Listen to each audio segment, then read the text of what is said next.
So here's a really interesting question. Just how bad is climate science denial in Congress? So Think Progress decided to look into this in great detail. And first of all, let me just brush you guys up on the facts. So according to a 2009 survey of climate scientists, 97% believe global warming is real, largely man-made, and we need to do something about it ASAP.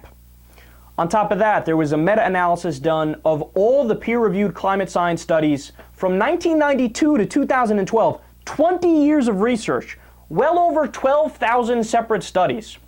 You know what the findings were? 99.8% of the studies all said the same thing. So we're dealing with an overwhelming consensus here. And of course, the next logical question is, does Congress reflect that consensus? So let's take a look. Of the 435 members in the House of Representatives, 127 deny climate science. That's a tremendous number. On top of that, more than 55% of House Republicans deny climate science. Now, the numbers just get worse and worse as we go along here.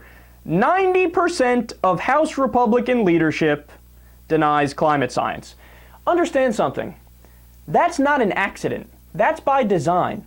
The people who sold out the most to the big corporations and the rich and the fossil fuel industry got to become the leaders of the party, which is why the leaders of the party, a higher percentage of them, disregard climate science. Furthermore, 77% of Republicans on the House Committee on Science, Space, and Technology say global warming isn't real. Who can defend that? 77% of Republicans on the Science Committee have no idea about science. Ugh. Well, of course, we might be able to rest easy because at least in the Senate it could be better, right? Well, let's see. Of the 100 members, 30 are climate science deniers. Get this. 100% of the Senate Environment Committee Republicans deny climate science. So the question is why? Why do, in such large numbers, our representatives deny the experts? Are they all just unfathomably stupid and ignorant and none of them have seen the research? Well, certainly that has something to do with it for sure, but that's not the entire picture. So in the House of Representatives, those who deny climate change took on average $242,000 from dirty energy companies. Gee, I wonder why they vote against any climate change legislation. I can't tell. When you look at the average Senate denier, it gets even worse. They took $699,000 on average from dirty energy companies. You know, I don't know about you guys, but if somebody gives me $700,000, I'm likely to listen to them. And that's exactly what's going on here. So combined, the 157 members of the Climate Denier Caucus have taken over $50 million in dirty energy contributions over the course of their careers.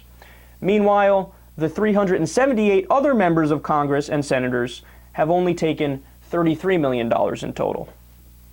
Now, here's an interesting question. Somebody might say, well, Kyle, so how does it work with the people who believe in global warming that still take money from the fossil fuel industry? How does that work? Well, it's actually really interesting. What happens is they are buying their silence. So in other words, you don't often see a representative on the floor of Congress give a long, in-detailed speech about how climate change is real and we really need to do something about it ASAP. It happens, but it's not nearly as common as the opposite. Somebody going up there and saying, oh, this is all a hoax. Why is that? Because you could believe in climate change personally, and you're allowed to campaign on the issue. There's no problem with that. But once you get into Congress, well, you don't get to talk. Only the deniers get to talk.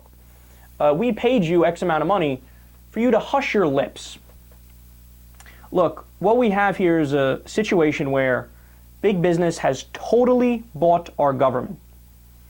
and the science and the research is pushed to the side because the rich and the powerful and the oil industry says, hey, we're going to pay for you to shut up and not pass any legislation that will cut into our profits and save the environment. The only answer is to get money out of politics.